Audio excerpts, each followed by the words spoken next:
morning, everyone. Welcome again to the channel. Today we've got a tournament, one-day tournament out here in New Mexico, Conchas Lake, and we've got about another 15 minutes, 20 minutes to get to my spot, and then it will be first launch. So kind of getting myself over there with the new Minn Kota Tarova, and looking forward to getting this day going and see where this is going to take us. But this is one that's I always enjoy to hit. It's usually pretty good almost no matter when you get here. I think this is the earliest that I have fished here, but unusually they're going to be in the 90s today, and this is like at the end of March, so this is not something common at all. But we've got 31 to 32 anglers, which is really good to hear. Seeing this thing grow, this club, and you know, for me, I enjoy them. You know, great scenery, great guys to hang with, and you know, out here to have fun, but hopefully can bring home some hardware. So stay tuned, everyone. All right, once we get to the spot, we'll be at it. All right, everyone, this is where I'm gonna have to pump the brakes here.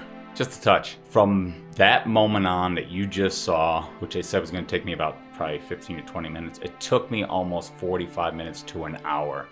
The reason why, and I noticed it as the further I was going, the battery power was decreasing little by little. And as we all know, usually when that happens, probably because disconnect, something going on with the connections itself, or what it turned out to be, not charging it the night before. So the day before I was out pre-fishing, was probably out for about 5.5 hours, came back, unplugged it, but I did not turn off the power source itself. Didn't notice it until later at night when I saw a blue light. By that time it was a little late, didn't have a place really to charge that battery. So for me, another error from somebody who's just learning about their motor. Now, when I did have it out there, the motor worked great. It really did. So what I decided to do was potentially just hand it in, turn it in and say, you know what, I'm done for the day.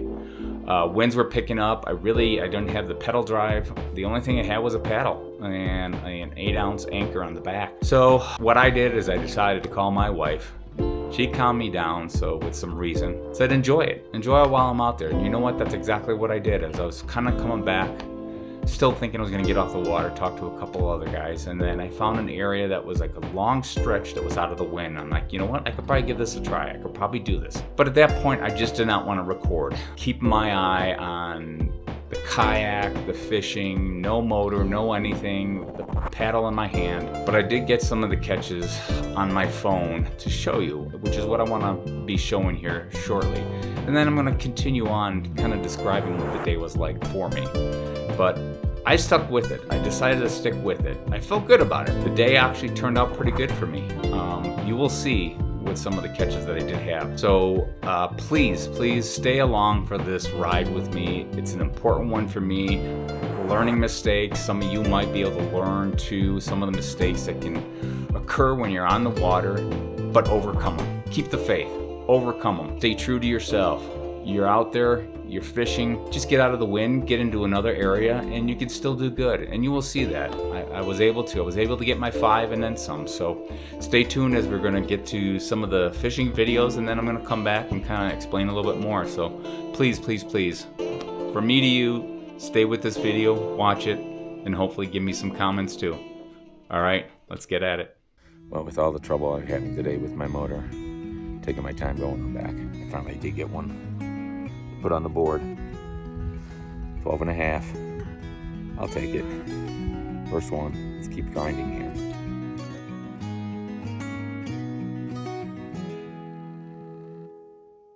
All right, so here we go. Number 2 on the board. 14.5. With no motor, dead battery.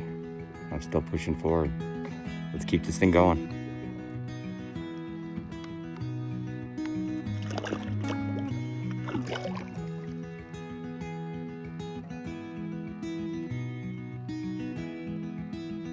And another one. Different breed, smallmouth. Probably about 2 casts later. Up to 3. Let's keep this thing going.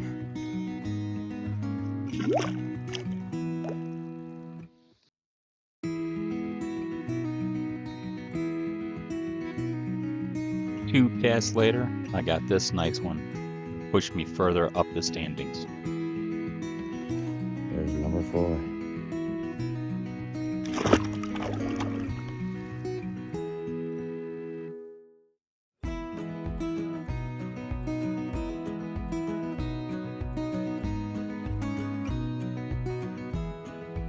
Seven minutes after that last catch, I was able to come up with this 13-incher to continue to move me up the board and in the standings for this one-day tournament. All right, this is how you get back in the game. All smaller ones, but finally a decent one, fat 16-incher. We are moving up the standings here. LFG, let's do this thing. Come on.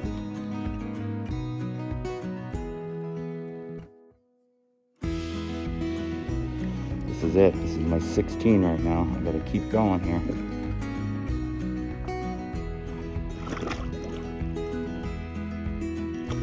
Thank you, ma'am.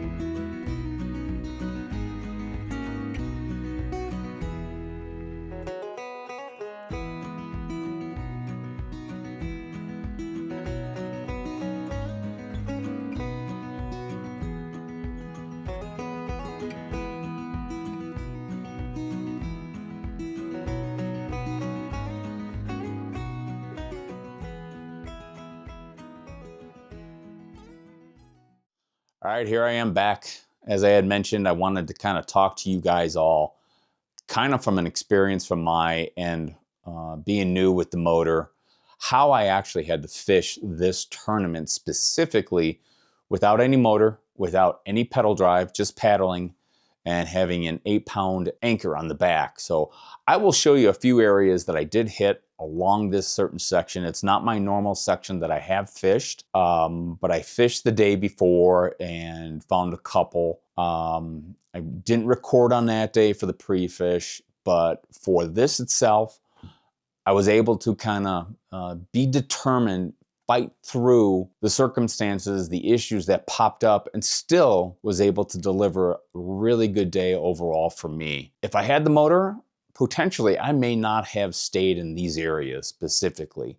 So in some ways I look at it as, you know, kind of a good bad situation in some ways. You know, bad situation that the battery died, good situation that I was able to catch fish. So let me show you some of the areas here that I did hit, kind of where I traveled, and then from there I can kind of just walk you through some stuff and present that to you on how I actually did my fishing specifically on this day. So let's get to that right now.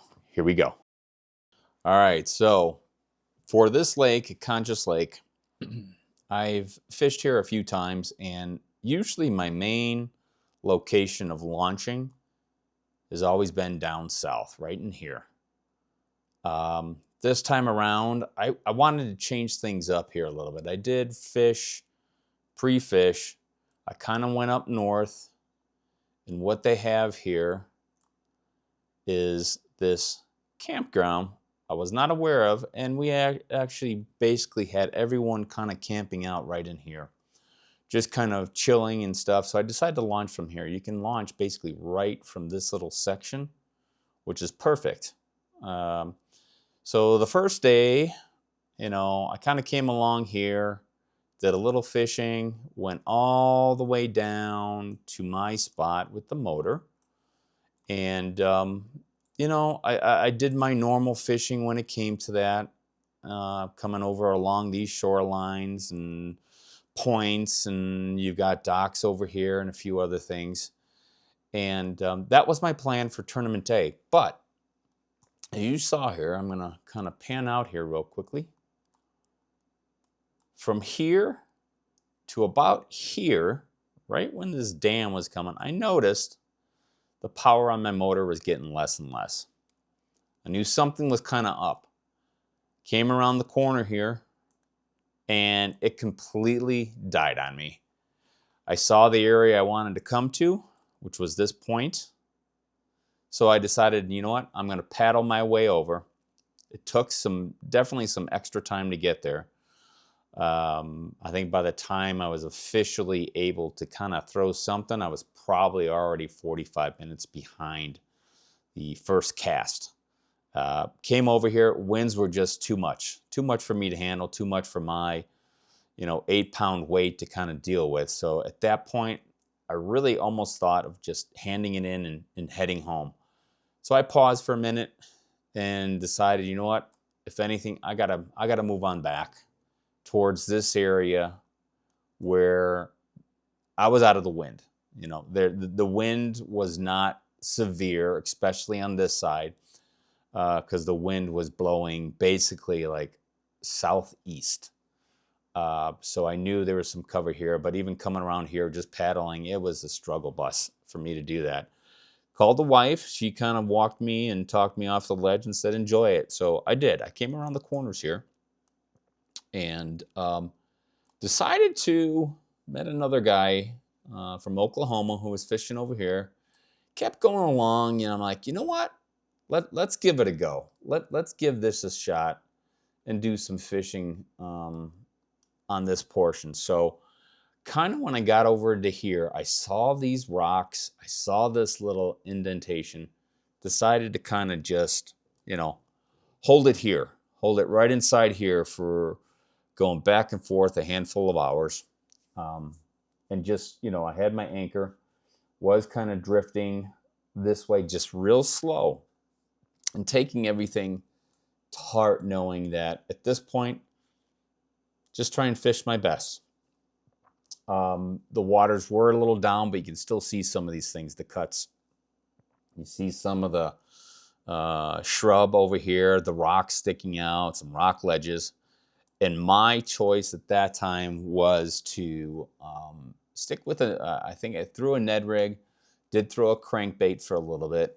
I threw the chatterbait, which actually from Dead on Baits is called the buzzard, which worked out well for me on that day too. A lot of the stuff that I did basically throw for the day was based on the Dead on Baits. I knew I wanted to kind of go down that avenue. So within this area, I was able to, not right away, not till the sun kind of came over a little bit, then I was able to kind of find them right inside here. A couple over here did have some small ones, but then probably within, and you saw it earlier, within 3 casts or so, I got 3 fish in here. Before that, over in this area, right along here, I had one that was probably a good 18, maybe 19-inch smallie. And I heard somebody else say the same thing as they were going through this in other tournaments. I grabbed for the net, and as soon as I grabbed for the net, I lost the tension on it, and it popped off. So I think over the next handful of hours, again, I kind of stayed in this place. I did move even a little bit further here, kind of in this little section where there's some cuts, some trees, some laydowns, and doing the same thing, throwing a Senko, throwing a couple other, my main, I think, baits of choice for today, that day was the Senko, Ned rig. I had the buzzard, which is the bladed jig. I also had a little swim bait on a weighted swim bait hook, and just swam that thing along too. And that's where I caught everything over that time frame. So again, for my day, I was really proud of how I was able to handle it. Saw a couple other guys on this side that were catching fish.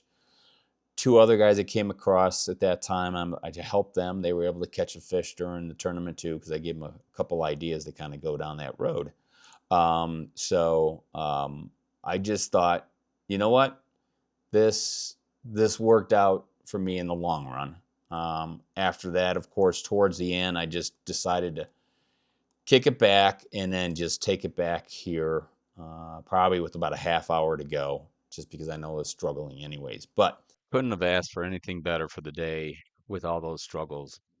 And at this time, I'm now going to switch back and kind of give you a few more details in regards to the day itself. all right, so as you just saw, that's kind of the area that I fished. The struggles again, going all the way down there, losing about almost 2 hours in total before I was able to fish. So from that time to there, short 2 hours, I was still able to get my limit and upgrade.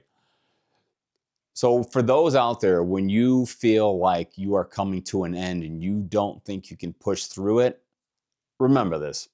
You can put all your knowledge together, take a couple deep breaths, enjoy your day on the water, no matter what it is in a tournament, and things will happen for you in the long run, and you'll be proud of how you were able to kind of accomplish that for the day. So that's my take on this video. I hope you also enjoyed it. I do hope you can subscribe, smash the notification bell, and then also, if you can, I would appreciate it if you can subscribe, like, and smash that notification bell for further updates that come on down the road here. So again, thank you again for coming along, enjoying this one, learning the ups and downs of a tournament.